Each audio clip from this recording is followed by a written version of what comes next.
Hola, ¿qué tal amigas, amigos televidentes en Extra Plus? Un gusto saludarles, darles la bienvenida a esta edición de Adelante Nicaragua, con la que estamos arrancando esta semana informativa en Extra Plus. Como todos los lunes, le echamos un vistazo a los principales hechos, los publicados o no, alrededor de nuestro planeta. Conversamos con el doctor Humberto Avilés Bermúdez. Cairo Amador en esta ocasión no nos acompaña, está fuera de Managua.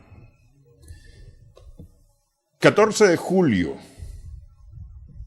Vamos a hablar del 14 de julio internacional, pero el 14 de julio es el Día de la Bandera en Nicaragua. Sí. Día de la Bandera en Nicaragua. Una bandera que, en mi opinión, ha sido muy maltratada, y no, en este último año especialmente. Pisoteada, rota. Han querido secuestrarla también. Han querido secuestrarla. Apropiarse de ella como si no fuera de todos y cada uno. Así es. De las y los nicaragüenses, ¿no? Entonces,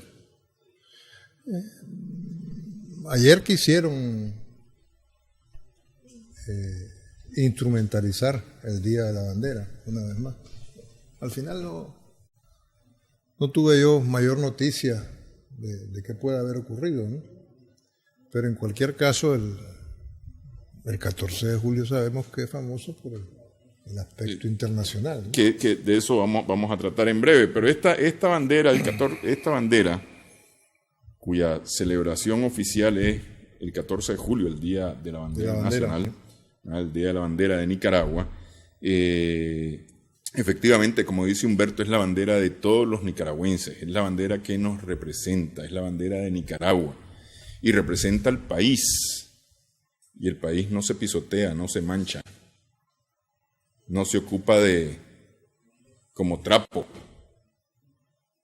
que muchas veces se ha querido usar como trapo. Es que hay que aprender a respetarla, pues, y coherente y consecuentemente.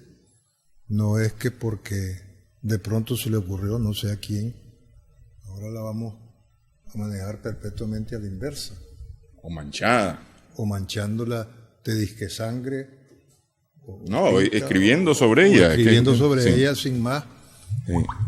Cuando eso debería de ser, no debería de ser, son delitos tipificados, ¿ya? Y respetar los símbolos patrios, pues. Pero bueno, más allá de las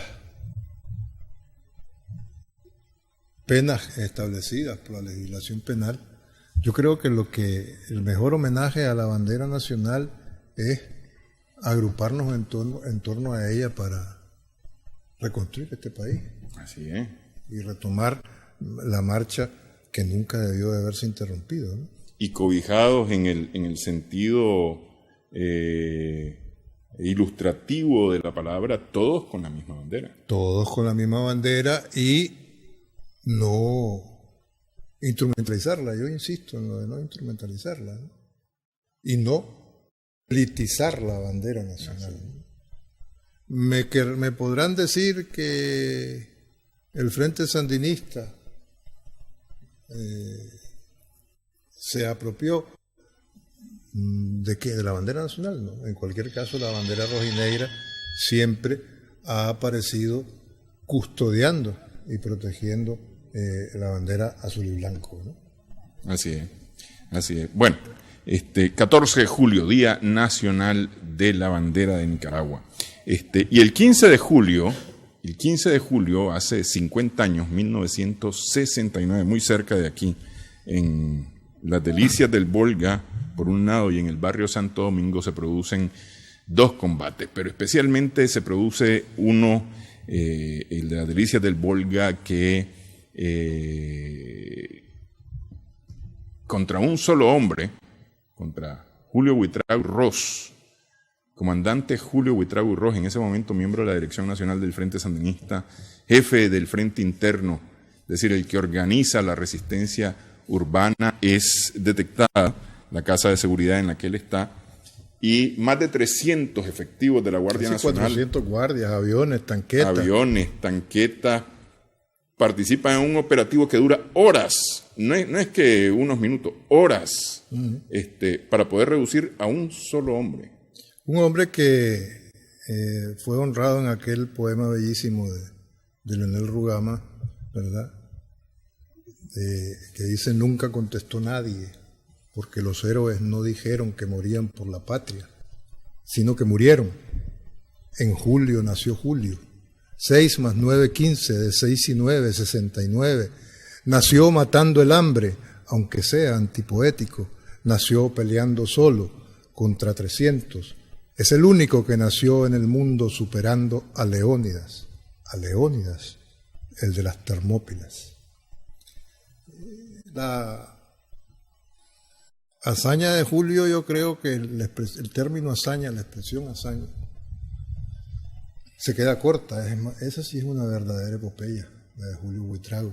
Yo creo que con justa razón, hoy que conmemoramos 50 años de su heroica caída en combate, se va a celebrar esa epopeya. Se va a conmemorar, celebrándolo una vez más, ese nacimiento de Julio Buitrago a la eternidad, y esa piedra fundacional que aquel combate de dimensiones extraordinarias significó en la resistencia urbana, de la lucha del pueblo nicaragüense, de todo el pueblo nicaragüense, no que fuera secuestrado por nadie. Una cosa es que haya sido vanguardizado o se haya llamado vanguardia en un determinado momento, ¿no? Cosa que aún sigue siendo realidad, ¿no? En mi modesta opinión, ¿no? Sí. Pero en cualquier caso, estos aires de nación azul y blanca, cuya bandera tenía su día ayer 14 de julio, no por casualidad, en la historia no solamente nacional, sino de América Latina y del mundo, tienen que ver con el Julio Victorioso. Julio Victorioso no es porque se restrinja la victoria al triunfo de la Revolución Popular Sandinista. Okay. Sin necesidad de que me apure nadie, en el conocimiento de todos, en la historia universal, el 4 de julio de 1786 se celebraba lo que los norteamericanos llaman la Revolución Norteamericana, que no es otra cosa que la culminación de la guerra de independencia del naciente país hoy conocido como los Estados Unidos de Norteamérica, cuando 13 provincias, 13 estados fundacionales declararon la independencia del Imperio Británico. Esa es una victoria del mes de julio. Revolucionaria a más de 200 años o no, se podrá estar de acuerdo o no, según se piense, pero bueno. Y no solamente está el 4 de julio, está antes en la historia, aunque un poco más avanzado en el calendario mensual de julio, el 26 de julio, que era el movimiento revolucionario que organizó la Revolución Cubana, como se sabe, ¿no? Desde 1953, si la memoria no me traiciona. Y por supuesto está el 14 de julio, que es la Revolución Francesa, pues, que debía de anteponerlo al 26 de julio desde el punto de vista histórico. Revolución Francesa, cuyo lema, si se llega a París, en el frontispicio del Congreso del Parlamento francés, de la República Francesa, la Asamblea Nacional, que es como se llama ahí, dice libertad, igualdad, fraternidad. Esa libertad, igualdad, fraternidad por la que los seres humanos han luchado a lo largo de la historia de la especie, ¿no? Y sigue luchando. Y que se supone que fue el fundamento del liberalismo, ¿no?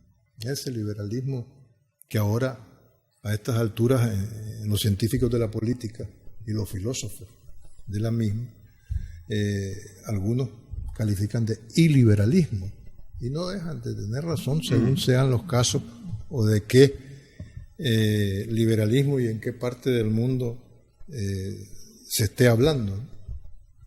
Y por supuesto el 19 de julio con el triunfo Pero espérame, antes del 19 de julio tenés aquí 1893 la Revolución Liberal. Perdón, sí, todo. El 11 de julio de 1893 está la Revolución Liberal encabezada por el general José Santos Zelaya, que hay que decir que es un hito histórico, sobre todo desde el punto de vista de la historia constitucional de este país, porque la Constitución promulgada bajo el mando o la presidencia del general José Santos Zelaya, más conocida como la Libérrima,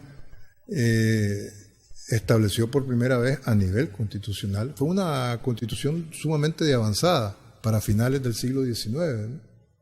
El divorcio, la separación de la Iglesia y el Estado, y por tanto la institucionalización del laicismo del Estado, ¿no? Uh-huh. Entonces, hay que decirlo, significó todo un hito, insisto, ¿no? Fundador del liberalismo bueno, si cabe la expresión, ¿no? O del más clásico de los liberalismos, ¿no? Que si después, eso significó 16 años después,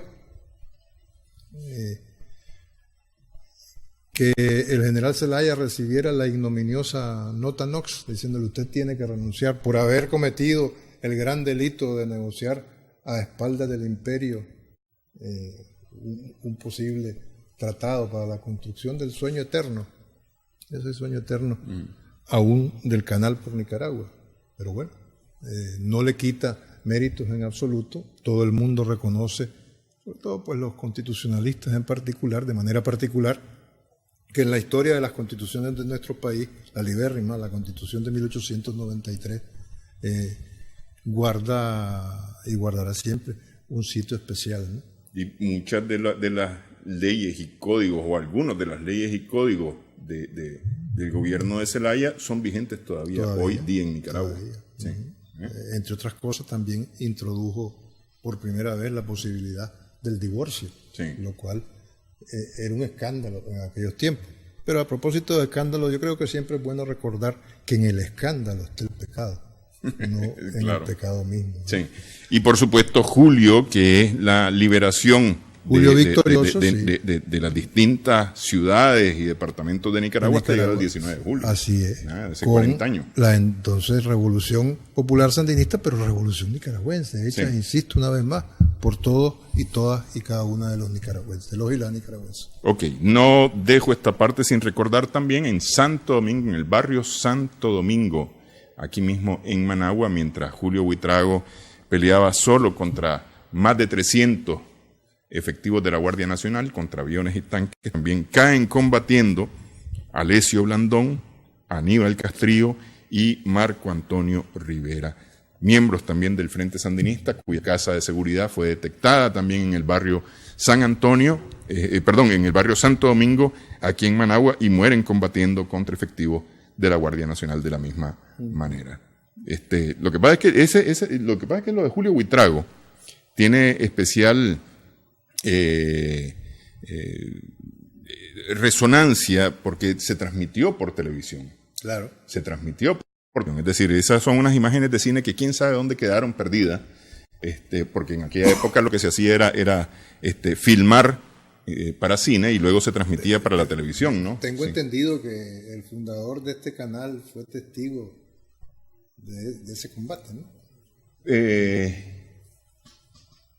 Si la memoria no me traiciona. No sé si estuvo en el lugar, pero sí, vio las imágenes, pues, además que amigo personal de Julio Buitrago, pues, Julio Buitrago, cuyo seudónimo es Álvaro, justamente días antes de caer, en 1969, fue a conocer, rompiendo todas las reglas de seguridad y demás, fue a conocer a mi hermano que acababa de nacer, que por eso que lleva como nombre Álvaro. Álvaro, en homenaje a Julio Buitrago, al padre de la resistencia urbana. Así es. Con esto hacemos una pausa entonces en esta edición de Adelante Nicaragua. Hablamos ahora acerca de julio, el 14 de julio, la celebración en Francia, y las pretensiones de Macron. Regresamos en breve.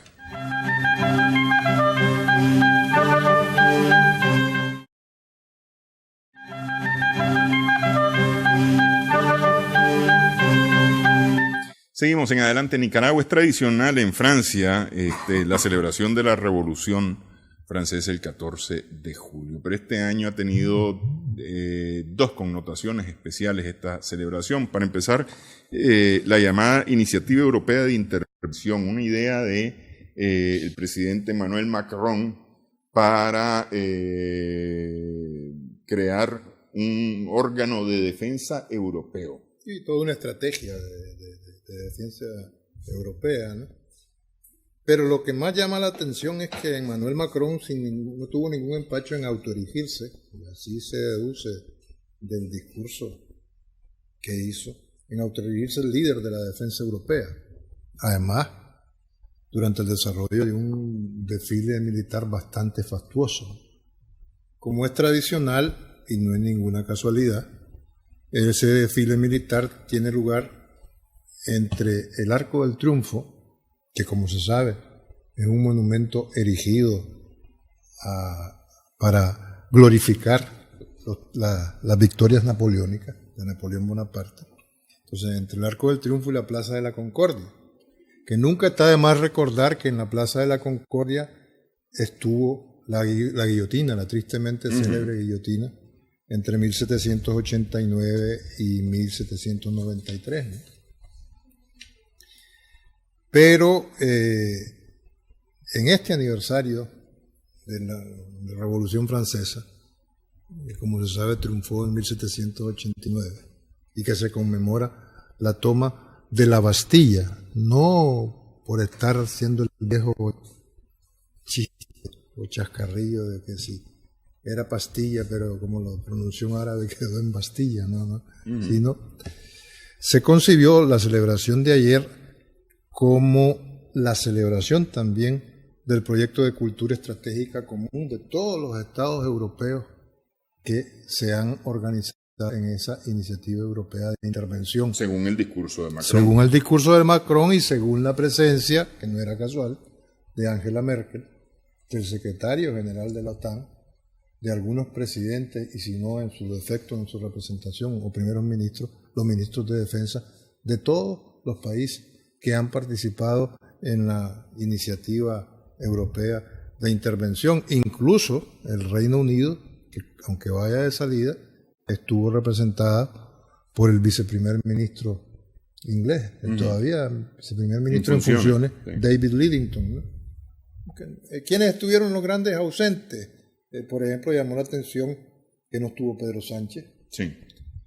Se puede comprender, pues, sobre todo porque se complica el panorama para la investidura de Pedro Sánchez como presidente del gobierno, hasta el punto que comentaba con unos amigos españoles en días pasados sobre un artículo que salió haciendo la analogía en sentido contrario, de que como en Dinamarca en 3 semanas y menos la nueva primera ministra había logrado negociar un gobierno de coalición rapidísimo.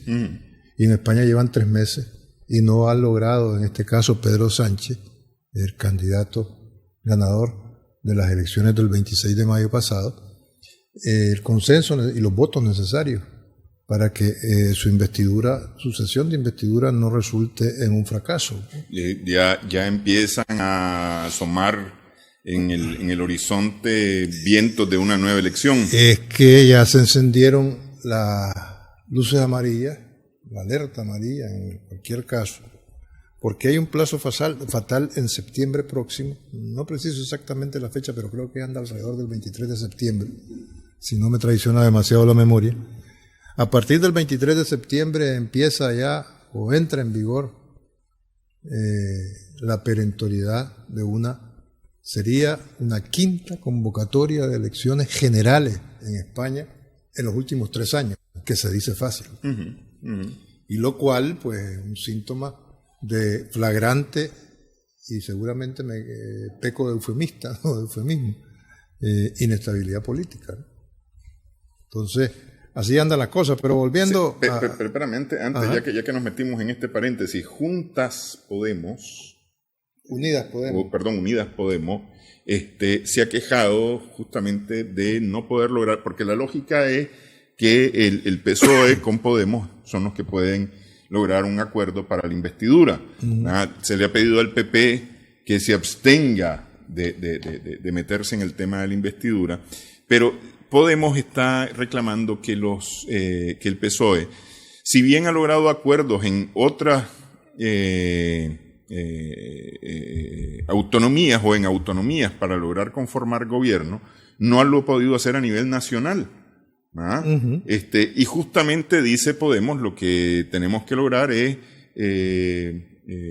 tener los porcentajes de participación de acuerdo a los resultados electorales, si queremos conformar un gobierno, que es aparentemente uno de los pegones, siendo el otro pegón Cataluña.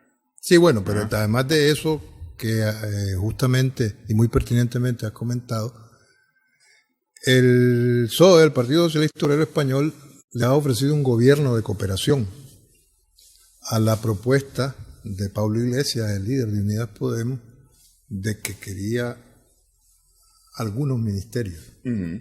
Pero esos algunos ministerios levantan ampollas, en el mejor de los casos, en otras fuerzas políticas, como podría ser Ciudadanos, uh-huh, y como podrían ser algunos de los partidos independentistas.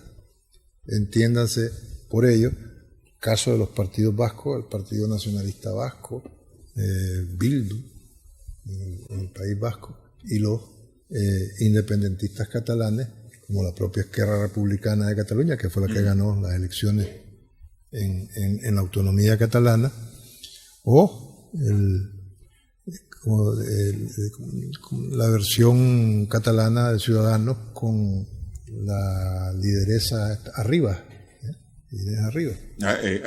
Arrimadas, perdón. Sí. Arrimadas. Inés Arrimadas, sí. Inés Arrimadas, que en esas elecciones últimas autonómicas saltó a la palestra nacional, ¿no? Que a todo el mundo le llamó la atención el hecho de que se presentara en las elecciones nacionales y no por Cataluña. Iba sí, como cabeza de lista en las nacionales del 26 de mayo y no en las autonómicas, mejor dicho.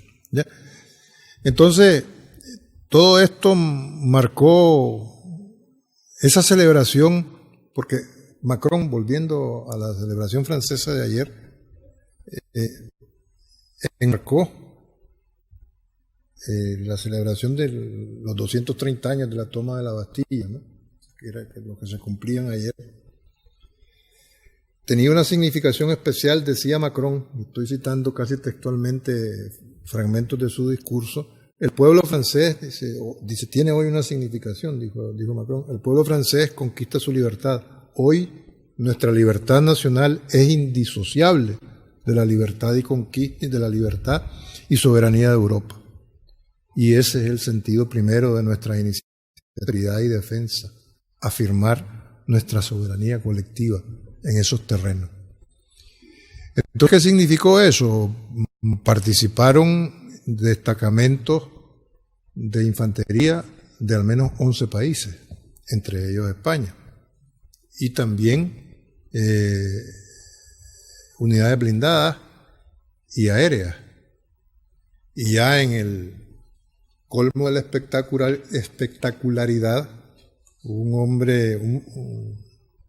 hombre pájaro, pues, sobrevoló el desfile en lo que se llama una tabla volante, una flyboard de esta, sin que se especificara cuál puede ser a futuro el uso de esa novedad, ¿no? Me pareciera que estamos en aquellas películas de ciencia ficción, de cuando veíamos... Pero es que hay que recordar, a ver, el 9 de mayo en Rusia uh-huh, se celebra el Día de la Victoria sobre el fascismo con un gran desfile militar, y prácticamente es como, aunque existe el Día Nacional Ruso, ese día tiene mucha importancia. El 4 de julio recién el presidente Donald Trump sale con un gran desfile militar también. Entonces de repente como que esto, aunque es tradicional el desfile militar del 14 de julio, en el que las Fuerzas Armadas y las Fuerzas del Orden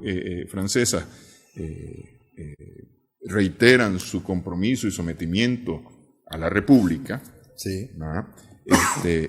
Yo entiendo que esta vez tiene esa connotación especial de mostrar también como un músculo ya no francés, sino ahora europeo. Sí, no, pero sobre todo sin perder de vista las tensiones que en el seno de la OTAN, de la Organización del Tratado del Atlántico Norte o la Alianza Atlántica, como también se le conoce, han habido precisamente por esa irrupción nada discreta y menos diplomática de Donald Trump cuando debutó en la primera cumbre de la OTAN, pasando factura, porque llegó a cobrar y a decirle a los europeos en general que ya estaba harto, cansado de pagarle y de seguirlos defendiendo, ¿no? Sí. Y de que se negaran a incrementar sus aportes.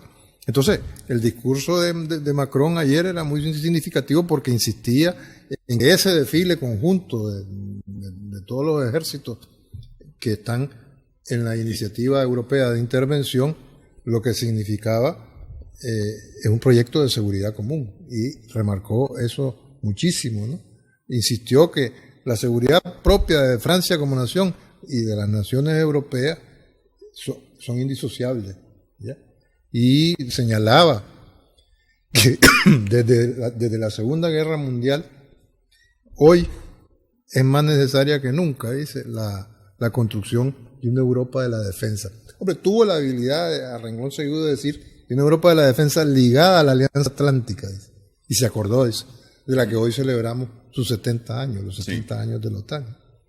Entonces, volví ahí que esa era la esencia del desfile de las tropas europeas y de la comida. Ahora, tiene su lógica y su razón esta convocatoria, esta Fuerza Europea de Intervención, esta iniciativa europea de intervención. Es decir, bajo esa perspectiva de Estados Unidos, que es el patrón de alguna manera de la OTAN, de decirle no lo voy a seguir defendiendo si no ponen la plata, ellos sacar entonces su propia fuerza de defensa. Pues. Sí, el embrión, como decíamos, son 11 países que están integrados en la Iniciativa Europea de Intervención. Aparte de la Francia propia, están Alemania y España. Uh-huh. Y después están Bélgica, el Reino Unido, Dinamarca, Holanda, Estonia, Portugal y Finlandia. Entonces, todos por supuesto que estaban presentes. Esa celebración de ayer estuvo precedida el sábado 13 de julio de la botadura del último modelo de submarino nuclear francés, ¿no? En el puerto de Cherbourg, un submarino nuclear, creo que se llama Soufrière, algo así se llama el nuevo submarino. Pero bueno, las principales características es que puede, por ejemplo, navegar hasta 90 días a 1.300 metros de profundidad, ¿no? Y por primera vez está diseñado para que pueda ser tripulado por mujeres. Uh-huh. Admite tripulación femenina, ¿no? Ya digamos la capacidad balística nuclear que lleva incorporada. Entonces, en cualquier caso, fue un alarde de fuerza, de fortaleza, de músculo militar, que no se quedó solamente en los submarinos, en la fuerza aérea, en la espectacularidad del hombre en una tabla volante, ¿no? Sino en el que Macron, al final de su discurso, prometió un salto adelante, militarmente hablando, y concretó que dice que a partir del próximo otoño, el arma aérea francesa será no solamente aérea, sino que del espacio. Uh-huh. Fue a más, ¿no? Siendo coherente con lo que ya había anunciado hace un año, en la misma celebración del 14 de julio, ¿no? Que su ambición personal es dejar los cimientos, al menos, de la futura estrategia espacial de defensa, ¿no? Entonces, volvió a enlazar todos estos flancos de la estrategia europea de intervención, tierra, mar y aire, y trascendiendo a la dimensión espacial, ¿no? Bueno, vamos a hacer una pausa, porque es que otra arista de esta celebración del 14 de julio de la Revolución Francesa en Francia, tuvo, además de este desfile militar, tuvo otra perspectiva, que son los chalecos amarillos. Volvieron a aparecer. Sí, regresamos en breve.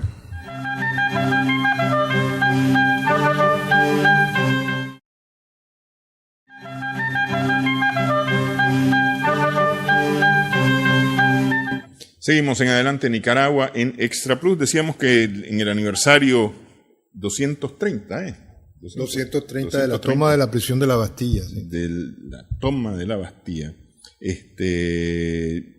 También ha estado presente la protesta de los chalecos amarillos. Que no iban curiosamente, o sea, reaparecieron cuando se pensaba que ya estaban diluidos prácticamente. Pero no iban con los chalecos amarillos, sino que aparecieron miles de ellos, pero con máscaras negras. Uh-huh. Y fue al final del desfile, cuando se tomaron prácticamente los campos elíseos. No solamente tomaron los campos elíseos, sino que ahí por donde pasaban quemaban los basureros. Los basureros, los que iban encontrando, y hacían barricadas, por muy efímeras que fueran, y dijeron, bueno, aquí estamos, ¿no? Eso arrojó un saldo de 282 detenidos, enmascarados negros, pertenecientes a las diversas familias políticas que conviven en el ámbito de los chalecos amarillos, ¿no? Desde la extrema derecha hasta la extrema izquierda, todo hay que decirlo, ¿no?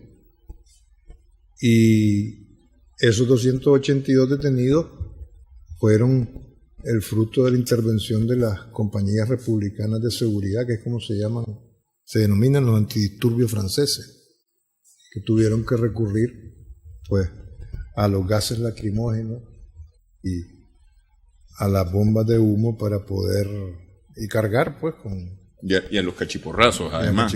Para poder disque sofocar la espectacularidad de la irrupción de los chalecos amarillos, esta vez negramente enmascarados. Ahora, esa es una cosa que me llamó a mí la atención, que varios medios insistieron en que no se trataba de los chalecos amarillos, como al no portar chalecos amarillos, entonces no se trataba de los chalecos amarillos, es decir, como queriendo decir, eso ya es página pasada. Yo creo que más bien es una táctica de proyecciones estratégicas, el no aparecer con los chalecos amarillos, sino con máscaras negras, sí, para que distraer la atención inicial y poder irrumpir de la manera que lo hicieron, ¿no?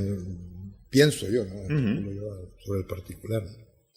Entonces ese fue el fin de fiesta que vino a aguar un poco los sueños de liderazgo estratégico en materia de defensa europea del presidente francés, ¿no?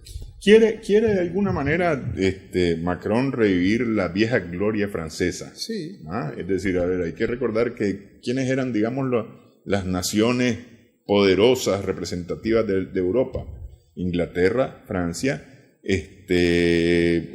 jugó su papel Alemania en su momento, mucho antes Roma. Sí, no, pero él por eso te digo, por eso hablábamos y comentábamos el trayecto del desfile militar muy fastuoso, inusualmente fastuoso, ¿ya? Que arranca desde el Arco del Triunfo, ¿no? Que es ese homenaje permanente a las victorias de Napoleón Bonaparte. Sí, ¿no? sí, Bonaparte. al imperio. Y además evocas, ahí están en las columnas del arco los nombres.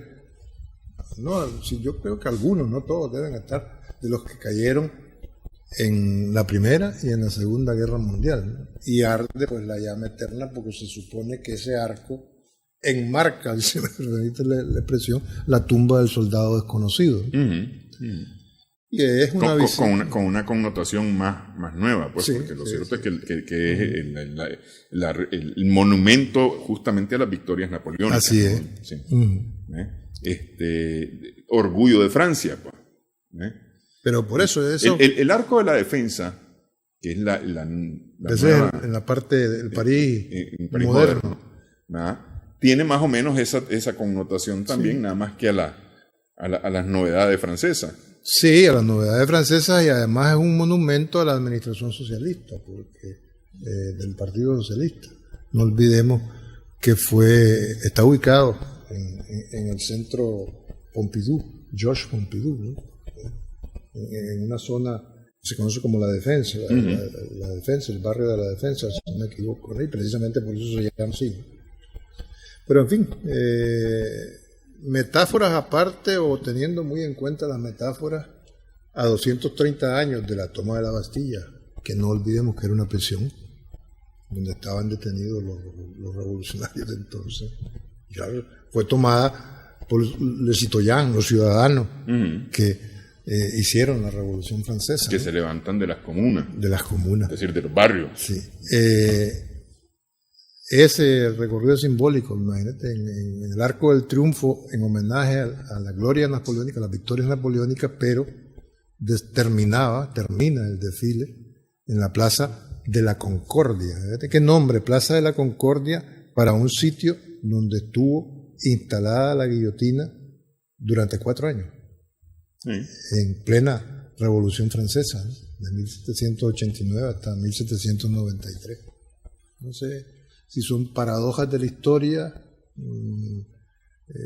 metáforas de los artistas que diseñaron, por un lado el Arco del Triunfo y por otro lado la Plaza de la Concordia, en fin. Da para mucha especulación. Da para muchas especulaciones.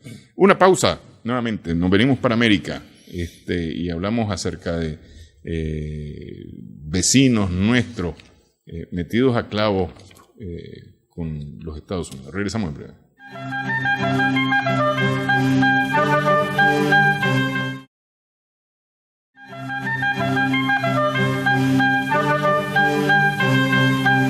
Seguimos en Adelante Nicaragua en Extra Plus. El presidente guatemalteco Jimmy Morales, o más bien el gobierno del presidente guatemalteco Jimmy Morales, anunció la suspensión de un encuentro que tenía previsto con el presidente Donald Trump, en el que se iba a suscribir, según los rumores, a Guatemala como el tercer país más seguro, hablando de temas de inmigración. Es decir, volver a Guatemala el muro de contención, de la migración hacia el norte. Pero ahí es como si estuviera básicamente muro de contención de la migración honduro-salvadoreña, ¿no? Básicamente. ¿Pero quién suspendió unilateralmente? ¿Trump? No. Hubo una suspensión de parte del gobierno guatemalteco. ¿Por qué? ¿Qué pasa? Que al anuncio sobre ese posible acuerdo, brinca la oposición en Guatemala, diciendo que no puede el presidente Morales, por encima del Congreso, ir a firmar un acuerdo de restricción migratoria para Guatemala, con respecto a los Estados Unidos. Entonces, ya están en la corte o van camino a la corte estas intervenciones de la oposición, estos reclamos de la oposición que han interpuesto severendos escritos, justamente para evitar que el presidente Morales pueda hacer esto, pues. Sí. Entonces dice Guatemala que mientras eso no quede dilucidado, mientras no haya una opinión de la Corte respecto a esto, no hay encuentro con el presidente Donald Trump, por lo menos en ese sentido. O sea, se ha refugiado de alguna manera en la jurisdicción de la Corte Suprema de Justicia para poderle decir que no. Sí, sí. Para poderle decir que no. Ahora, la idea era, me parece que no era exactamente decirle que no a Trump, más bien todo lo contrario. En busca de ayuda para Guatemala, ayuda que Estados Unidos tiene por lo menos congelada. Sí. Por lo menos congelada, porque aquella que se anunció con bombos y platillos, ayuda para el Triángulo Norte, quedó en veremos nada más. Quedó en la fiesta nada más. Sí. Y esto ocurre justamente cuando el presidente Trump ha anunciado que esta semana iniciaba la ola de deportaciones sin mayores miramientos ya para los migrantes cuyo estatus no está regularizado dentro de los Estados Unidos.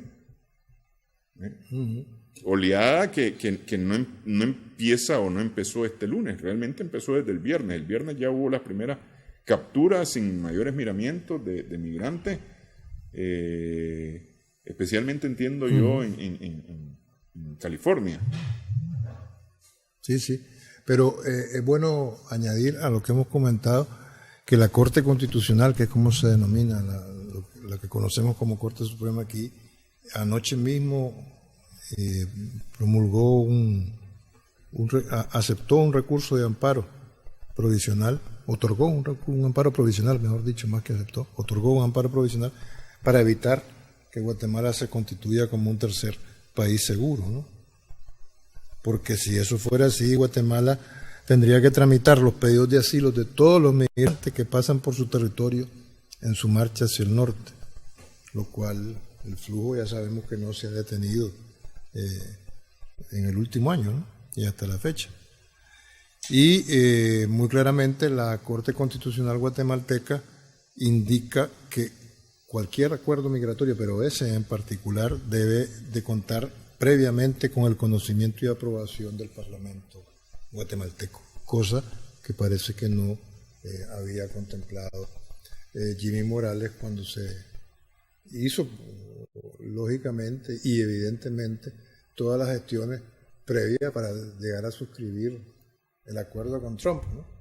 Y todo esto ocurre cuando queda muy poco para las próximas elecciones guatemaltecas, ¿no?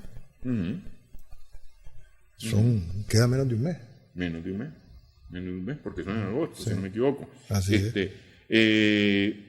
Pero es que esto, claro, tiene una cantidad de implicaciones. Hay que recordar, tal vez, México de una u otra forma asumió estos trámites, dando cabida o dando espacio para que los migrantes que van hacia el norte, que van hacia los Estados Unidos, puedan quedarse en México bajo un estatus migratorio, a veces temporal, a veces de refugio.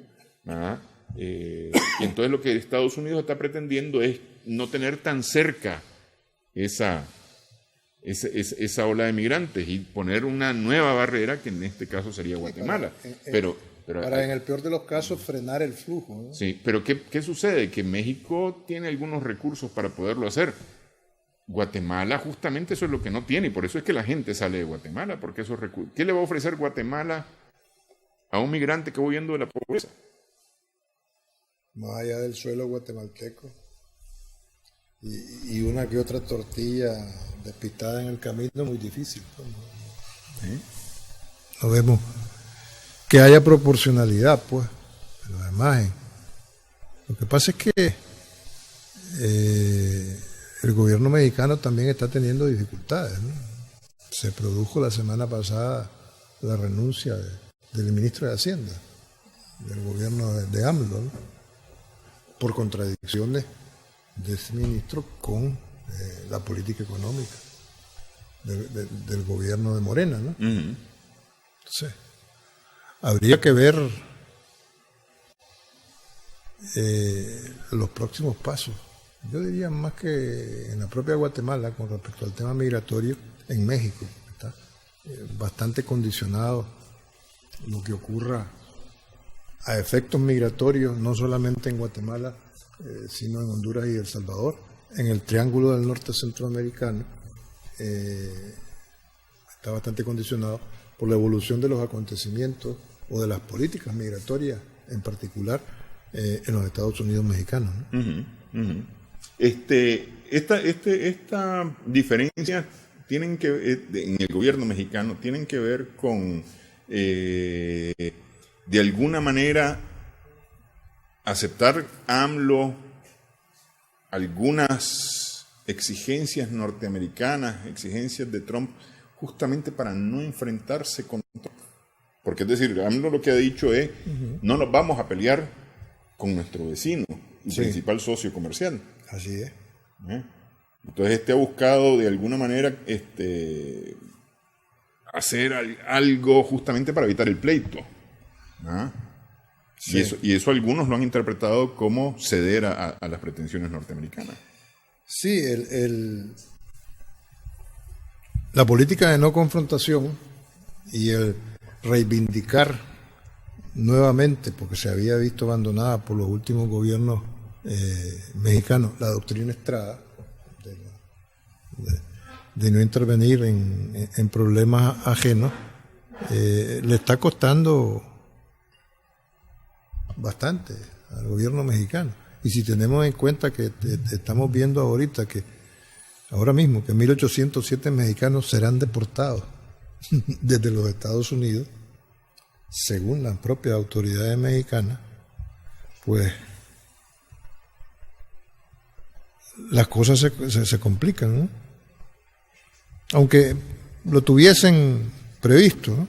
Sí, sí. Bueno, eso de este lado del planeta. Del otro lado del planeta ha causado revuelo el acuerdo para los S-400, el sistema de defensa de misiles rusos en Turquía. Sí, porque no se puede perder de vista que Turquía no solamente es un miembro connotado de la OTAN, sino que es la cabeza de playa de la OTAN en Asia, por estar ubicada en la península de Anatolia, ¿no? Es un emplazamiento sumamente estratégico. Al ser, al igual que Rusia, un país euroasiático. Así es. Sí. Y eso significó, porque lejos de echar marcha atrás Erdogan y Putin, lo que han hecho es ratificar que sí, que están ahí, que ya están instalando los S-400, las baterías de S-400, que van a estar operativas a partir del mes de septiembre próximo. Que además de eso hay una iniciativa conjunta, y esta sí es verdaderamente estratégica desde el punto de vista militar, ruso-turca, para desarrollar el sistema posterior al S-400, el S-500, si mal no recuerdo. Entonces sí, eso ha provocado no solamente tensiones, sino que automáticamente la OTAN marginara a Turquía del proyecto de construcción en el ámbito estratégico de la OTAN de los F-35.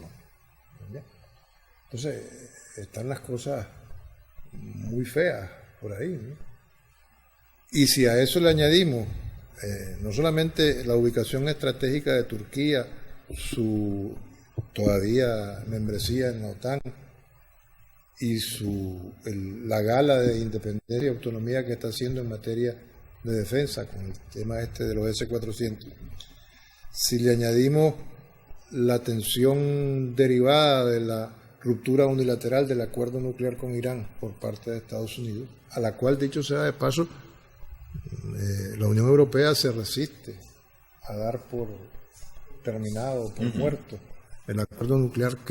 Hoy precisamente se reunieron en Bruselas los ministros de Asuntos Exteriores de la Unión Europea y Jeremy Hunt, el todavía ministro de Relaciones Exteriores británico en funciones, decía que creen que todavía Irán no ha alcanzado, tardaría un año en alcanzar los niveles de enriquecimiento de uranio que hagan posible ya la fabricación de un arma nuclear, pues de una bomba atómica, y que él tiene confianza, y no solamente él, sino bastante de los todavía 28 integrantes de la Unión Europea, de que Irán dé marcha atrás y vuelva a empobrecer, por así decirlo, los niveles de uranio que tienen, ¿no? Y tampoco quiso comentar, porque le hicieron una pregunta directamente, parece que en la conferencia posterior a la reunión de ministros de Asuntos Exteriores, de la especie que ha corrido internacionalmente por todos los medios, de que Trump, el motivo fundamental, el argumento fundamental que tuvo para salirse unilateralmente del acuerdo, que tanto le costó, entre otros, a Obama, es precisamente que ha sido un acuerdo suscrito por Barack Obama, ¿no? Entonces, parece que en torno a eso hay mucha especulación y quisieron decirle eso, imputarle eso. Y yo creo que no debemos pasar por alto, sino incluirlo en los temas del otro lado del mundo, pero siempre en la vieja Europa. Mañana tiene el Parlamento Europeo que votar la candidatura de Ursula von der Leyen, la todavía ministro de Defensa alemana, que es candidata a presidir la Comisión Europea, es decir, el Ejecutivo de la Unión Europea. Y no solamente es un hecho histórico porque se trataría de la constitución de estos órganos de gobierno de la Unión Europea, y en particular de la Comisión Europea, desde 1958 sería la primera vez que una mujer, si logra Ursula von der Leyen los 374 votos, que es la mayoría absoluta necesaria de los 750 delegados, eurodiputados, si lo logra, entonces estaríamos asistiendo a un hecho histórico. Lo tiene bastante difícil porque el Parlamento Europeo, como hemos comentado en programas anteriores, no está muy contento con la decisión de los jefes de Estado y de gobierno de la Unión Europea de no considerar o no respetar el acuerdo de que quien debería resultar candidato favorito a esta altura es lo que se denomina el Spitzenkandidat, o sea, el candidato principal, que era el del grupo más votado, en este caso el Partido Popular. Entonces hicieron caso omiso de la candidatura de Max Weber, que era el candidato del Partido Popular Europeo, y propusieron a la von der Leyen, y la propia Merkel fue en contra, por así decirlo, del grupo popular al cual el partido de la Merkel pertenece. Entonces, estando las cosas así, se llega a la votación mañana, hasta el punto... Pero ¿hay algún otro candidato? Es decir, aparte de ¿el candidato de los populares correría contra ella o es candidata única para aprobarlo o rechazarla? Es candidata única a despecho de algunos. Lo que no está claro es si la mayoría del Partido Popular en el Parlamento Europeo va finalmente a apoyar esa porque moción. Quienes le han dicho que no iban a votar por ella son los socialdemócratas alemanes, que la apoyan, los españoles en este caso, que son mayoritarios dentro de los socialistas, pues, de los socialdemócratas, y los verdes, le han dicho que no. Entonces, a última hora, el fin de semana, la von der Leyen desplegó una ofensiva a nivel de cartas a los dirigentes, sobre todo liberales y verdes, con una programática de su gobierno como presidenta de la Comisión Europea, con porcentajes del cambio climático, compromisos para alcanzar la reducción del índice de carbono para el año 2025, por ejemplo, ¿no? Y se comprometía también a impulsar un seguro de desempleo europeo inédito, ¿no? Son parte de las propuestas o las estrategias para dorar la píldora a última hora que von der Leyen se ha visto obligada a utilizar, ¿no? Ahora, este es uno de los puestos, el principal puesto de la Unión Europea, pero quedan todavía pendientes todos los otros. Bueno, pero es que nombrado, ratificado la candidata a presidente, el que se ratifique a Borrell, a Josep Borrell, que es el candidato a alto representante de la Unión Europea, el ministro de Asuntos Exteriores de la Unión Europea, y la presidencia del Banco Central, para la cual está candidateada la francesa Christine Lagarde, que es en funciones directora general del Fondo Monetario Internacional, y el presidente del Consejo Europeo, que es el luxemburgués Charles Michel, ya eso sería mucho más fácil, sería más sencillo, porque la piedra de toque, o sea, el mayor desafío es mañana con la ratificación o no de la candidatura de Ursula von der Leyen como presidenta de la Comisión Europea. No en balde es la cabeza del gobierno europeo, ¿no? Sí, ejecutivo que a diferencia de otros sistemas como el SICA, por ejemplo, sí es un sistema que tiene incidencia en lo que hacen el resto de países, pues el sistema de la Unión Europea. Sí. Bueno, todavía Jean-Claude Juncker, que es el actual presidente, tiene que decir. Y el hecho de que estuviese, no lo mencionamos, fue uno de las autoridades europeas que estaban acompañando a Macron en la tribuna, presidiendo ayer los fastos del 14 de julio. Entonces, no creo que sea casualidad, ¿no? Sí. Más si estábamos hablando de iniciativa europea de intervención y de la autoerección de Macron como líder de la defensa europea, ¿no? Y la reivindicación de las glorias napoleónicas, las connotaciones del Arco del Triunfo, la de la Concordia, con las glorias y el contraste con la guillotina, en fin. Sí. Eros y Tánatos, una vez más en la historia de la humanidad, ¿no? Pero bueno. Bueno, así las cosas en el planeta. Gracias, Humberto. Gracias también a nuestras amigas, amigos televidentes por su sintonía en esta edición de Adelante Nicaragua. Esperamos que el programa haya sido de provecho para usted.